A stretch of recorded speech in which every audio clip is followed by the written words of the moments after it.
तर आज असं काय झालं का मला एकदम अर्जंटमध्ये चंद्रपूरला जावं लागलं. तर चला तुमच्या सर्वांना सांगतो. तर आज होतं आमच्या एका रिलेटिव्हचं लग्न, त्यामुळे आपल्याला जायचं होतं चंद्रपूर. तर मग आम्ही निघून गेलो चंद्रपूरला आणि फायनली आम्ही पोहोचून बी गेलो चंद्रपूरमध्ये. तर चंद्रपूरला मग मी आपल्या भाऊच्या घरी येऊन गेलो आणि इथं आल्यावर आपल्या भाऊचा मुलगा हाय हॅलो करताय आणि हा लहान मुलगा आहे माझ्या भाऊचा, जो एकदम आपली कावासाकी ZX चेनर चालवत आहे काय आणि चालवून दाखवत आहे मला. तिचा कलर ग्रीन राजा आणि याचा कलर ब्लू होता, काही विषय नाही. मग आम्हाला जायचं होतं लग्नासाठी. तर लग्नाला जायचं आम्हाला वेळेवरती आठवला का कटिंग करायचं म्हणून. त्याला कटिंग करायला सोडलो आणि मी आणि भाऊचा लहान मुलगा आम्ही दोघे जण घराकडे येऊन गेलो काय, कारण की आपल्याला करायची होती तयारी. मग घरी आलो आणि मी तयारी वगैरे करून ओके होऊन गेलो काही. आपल्याला नॉर्मल लावायचं होतं यार, शर्ट पॅन्ट म्हणजे पोरांचं तसंच राहते, शर्ट पॅन्ट लावून घेतलं का ओके. त्यानंतर मग आम्ही एवढेच निघून गेलो लग्नाकडे जायसाठी, कारण की आम्हाला पहिलेच खूप उशीर होऊन गेला. तर माझा भाऊ काय, मग आम्ही जसं लॉनच्या बाहेर पडलो तेव्हापासून नाचणं चालू करून दिलं काही, आणि आता खूपच उशीर झाला, लॉनच्या बाहेरपासून नाचत नाचत जाऊ म्हणे.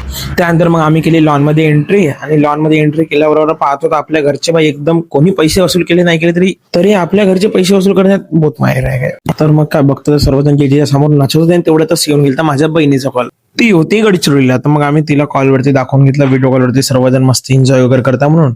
आणि मग तेवढ्याच वेळात का मी पण म्हणलं का थोडंसं आपण बी नाचून पाहावा म्हणून. तर काय पहा तुम्ही आता कसं नाचता. मी तर नाचता येतच नाही बिलकुल, पण तरी बी स्टेप शिकणं बहुत जरुरी आहे. आणि कोणाकोणाला डीजे मध्ये नाचायला आवडते ते मला कमेंट सेक्शन मध्ये सांगा, आणि भेटूया आपण पुढच्या व्लॉग मध्ये.